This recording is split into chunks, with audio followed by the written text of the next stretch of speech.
Hello friends, welcome back to my YouTube channel. इस video में हम हिंदी के कुछ इम्पॉर्टेंट मल्टीपल चॉइस क्वेश्चन लेके आए हैं जो कि आपके आने वाली कॉम्पिटिटिव एग्जाम्स के पॉइंट ऑफ व्यू से काफ़ी इम्पॉर्टेंट होने वाले हैं। तो वीडियो का पहला क्वेश्चन है, निम्नलिखित में से उच्चारण स्थान के आधार पर मूर्धन्य व्यंजन बताइए। तो ऑप्शन दिए गए हैं, इसमें से हमें उच्चारण स्थान के आधार पर मूर्धन्य व्यंजन बताने हैं। तो ट वर्ग के जो सभी वर्ण जो हैं वो सभी क्या होते हैं, मूर्धन्य व्यंजन होते हैं। जैसे कि इसमें आता है ट, ठ, ड, ढ, अण। तो ऑप्शन में आप देख सकते हैं ड और ढ दिए गए हैं। तो इस क्वेश्चन का जो राइट आंसर हो जाएगा that is option number C. ड और ढ क्या है, उच्चारण स्थान के आधार पर मूर्धन्य व्यंजन है। बाकी जो क वर्ग के हैं उनको कहते हैं कंठ व्यंजन। जो च वर्ग है उसके सभी वर्ण को कहते हैं तालव्य व्यंजन, और जो ट वर्ग है उसके सभी व्यंजन को अभी मैंने बताया मूर्धन्य व्यंजन कहते हैं। इसी तरह से त वर्ग के सभी वर्णों को दंत व्यंजन कहते हैं, और जो प वर्ग होता है उसके सभी वर्णों को ओष्ठ व्यंजन कहते हैं। तो इस क्वेश्चन का जो राइट आंसर था वो था आपका ऑप्शन नंबर सी, ड और ढ। अगला क्वेश्चन है क्वेश्चन नंबर 2, निम्न में से अर्ध स्वर कौन सा है। यहाँ पर 4 ऑप्शन दिए गए हैं, इसमें हमें अर्ध स्वर बताने हैं। तो अर्ध स्वर कौन होते हैं, एक होता है य और एक होता है आपका व। तो यहाँ पर ऑप्शन में आप देख सकते हैं य दिया गया है, तो इस क्वेश्चन का राइट आंसर हो जाएगा ऑप्शन नंबर ए, य। नेक्स्ट क्वेश्चन है क्वेश्चन नंबर 3, ऐसे वाक्य जिनमें एक प्रधान उपवाक्य हो तथा एक से अधिक आश्रित उपवाक्य हो कहलाते हैं। तो ऐसे वाक्य जिनमें एक प्रधान उपवाक्य होता है और एक से अधिक आश्रित उपवाक्य होते हैं उनको कहते हैं मिश्रित वाक्य। तो इस क्वेश्चन का राइट आंसर हो जाएगा ऑप्शन नंबर सी, मिश्रित वाक्य। अगला क्वेश्चन है क्वेश्चन नंबर 4, निम्नलिखित में से सही सुमेलित नहीं है।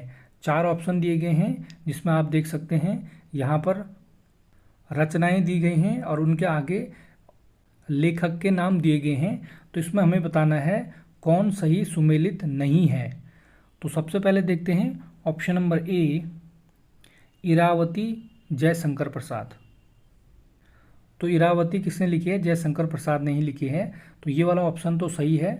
दूसरा देखते हैं ऑप्शन नंबर बी, चोटी की पकड़। तो इसके आगे लिखा है सूर्यकांत त्रिपाठी निराला, तो ये ऑप्शन भी आपका सही है। जो चोटी की पकड़ है वो किसने लिखा है, सूर्यकांत त्रिपाठी निराला। तीसरा है सिंह सेनापति, इसके आगे लिखा है राहुल सांकृत्यायन। तो जो सिंह सेनापति है वो राहुल सांकृत्यायन द्वारा रचित है, तो ये भी आपका ऑप्शन सही है। लास्ट वाला है ऑप्शन नंबर डी, मुठभेड़, इसके आगे लिखा है सुमित्रा नंदन पंत। तो ये वाला ऑप्शन आपका सुमेलित नहीं है। जो आपकी मुठभेड़ है वह किसने लिखी है, शैलेश मटियानी ने। मुठभेड़ जो लिखी है वो किसने लिखी है, शैलेश मटियानी। और जो शैलेश मटियानी हैं इनकी एक और फेमस रचना है, उसका नाम है बोरीवली से बोरीबंदर। ये भी उनकी एक फेमस रचना है। तो जो इस क्वेश्चन का राइट आंसर हो जाएगा ऑप्शन नंबर डी, जो इसमें लिखा है मुठभेड़, उसको सुमित्रा नंदन पंत ने नहीं लिखा है। उसके जो रचनाकार हैं वो कौन है, शैलेश मटियानी। तो नेक्स्ट क्वेश्चन की ओर बढ़ते हैं क्वेश्चन नंबर 5, होंठ बिचकाना मुहावरे का अर्थ है। जो होंठ बिचकाना है एक मुहावरा है, इसका अर्थ क्या है। तो इस क्वेश्चन का राइट आंसर हो जाएगा ऑप्शन नंबर ए, घृणा प्रकट करना। नेक्स्ट क्वेश्चन की ओर बढ़ते हैं क्वेश्चन नंबर 5, द्विराज किसका पर्यायवाची है। द्विराज को ऐसे भी लिखते हैं द्विराज। तो क्वेश्चन में पूछा गया है द्विराज का पर्यायवाची, तो इस क्वेश्चन का राइट आंसर है ऑप्शन नंबर सी, चंद्रमा। तो जो द्विराज है वह चंद्रमा का एक पर्यायवाची है, तो राइट आंसर हो जाएगा option number C. Next question की ओर बढ़ते हैं क्वेश्चन नंबर 7, करपट का तद्भव रूप कौन सा है। 4 ऑप्शन दिए गए हैं, तो इसमें पूछा है क्वेश्चन में करपट का तद्भव रूप कौन सा है। तो करपट क्या है, एक तत्सम शब्द है, इसका हमें तद्भव रूप बताना है। तो इस क्वेश्चन का राइट आंसर हो जाएगा ऑप्शन नंबर डी, कपड़ा। नेक्स्ट क्वेश्चन की ओर बढ़ते हैं क्वेश्चन नंबर 8, निम्न शब्दों में से देशज शब्द का चयन करें। 4 ऑप्शन दिए गए हैं, इनमें हमें बताना है देशज शब्द कौन सा है। तो इस क्वेश्चन का राइट आंसर है ऑप्शन नंबर डी, लोटा। तो जो यहाँ पर ऑप्शन दिए गए हैं इनमें जो लोटा है वह क्या है, एक देशज शब्द है। तो इस क्वेश्चन का राइट आंसर था option number D. Next question की ओर बढ़ते हैं। क्वेश्चन नंबर 9, शुद्ध वर्तनी वाले शब्द का चयन कीजिए। 4 आपके पास ऑप्शन दिए गए हैं, इसमें हमें बताना है जो शुद्ध वर्तनी वाला शब्द है वो हमें बताना है।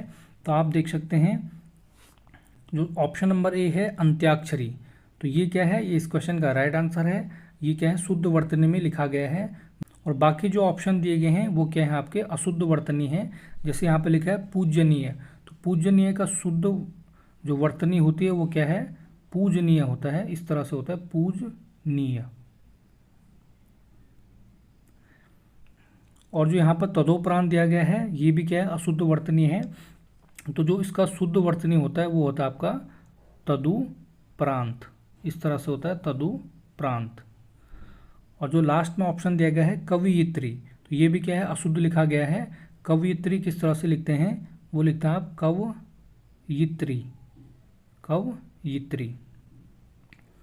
तो इस क्वेश्चन का जो राइट आंसर था वो था option number A, Antakshari. Next question की ओर बढ़ते हैं। क्वेश्चन नंबर 10, अवधी बघेली छत्तीसगढ़ बोली का संबंध किस उपभाषा से है। तो इस क्वेश्चन का राइट आंसर है ऑप्शन नंबर बी, पूर्वी हिंदी। अगला क्वेश्चन है क्वेश्चन नंबर 11, गुरु के समीप रहकर अध्ययन करने वाला के लिए एक शब्द है। तो जो गुरु के समीप रहकर अध्ययन करता है उसको क्या कहते हैं। तो इस क्वेश्चन का राइट आंसर है ऑप्शन नंबर डी, अंत्यवासी।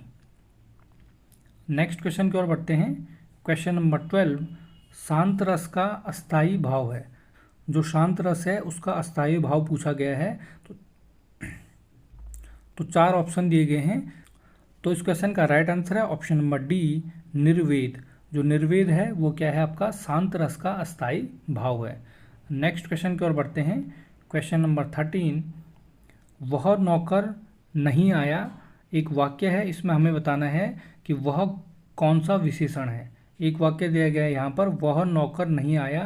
तो इस वाक्य में जो वह दिया गया है इसका हमें बताना है इसमें कौन सा विशेषण है।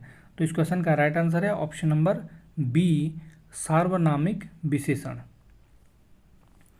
नेक्स्ट क्वेश्चन की ओर बढ़ते हैं। क्वेश्चन नंबर 14, हिंदी नवजीवन के संपादक कौन थे। हिंदी नवजीवन जो है उसके संपादक पूछे गए हैं। तो 4 ऑप्शन दिए गए हैं। तो इसका जो राइट आंसर है वो है आपका ऑप्शन नंबर सी, महात्मा गांधी। जो महात्मा गांधी जी थे वो क्या थे, हिंदी नवजीवन के संपादक थे। नेक्स्ट क्वेश्चन की ओर बढ़ते हैं। क्वेश्चन नंबर 15, जो कि इस वीडियो का लास्ट क्वेश्चन है, पूछा गया है निर्गुण का सही संधि विच्छेद क्या है। एक निर्गुण है, इसका सही संधि विच्छेद हमें बताना है। तो 4 ऑप्शन दिए गए हैं। तो इसमें जो राइट आंसर है वो क्या है, ऑप्शन नंबर सी, निह धन गुण। तो फ्रेंड्स ये थे हिंदी के कुछ इंपॉर्टेंट मल्टीपल चॉइस क्वेश्चन जो कि आपके आने वाले एग्जाम्स के लिए काफ़ी इंपॉर्टेंट होने वाले हैं। इस सीरीज़ को हम कंटिन्यू रखेंगे और नेक्स्ट वीडियो में हम कुछ और इम्पॉर्टेंट मल्टीपल चॉइस क्वेश्चन लेके आएंगे। अगर ये वीडियो आपके लिए हेल्पफुल है तो वीडियो को लाइक करें, अपने फ्रेंड्स के साथ शेयर करें और अगर आप चैनल पर नए हैं तो चैनल को सब्सक्राइब ज़रूर करें। तो फ्रेंड्स मिलते हैं जल्दी ही नेक्स्ट वीडियो में।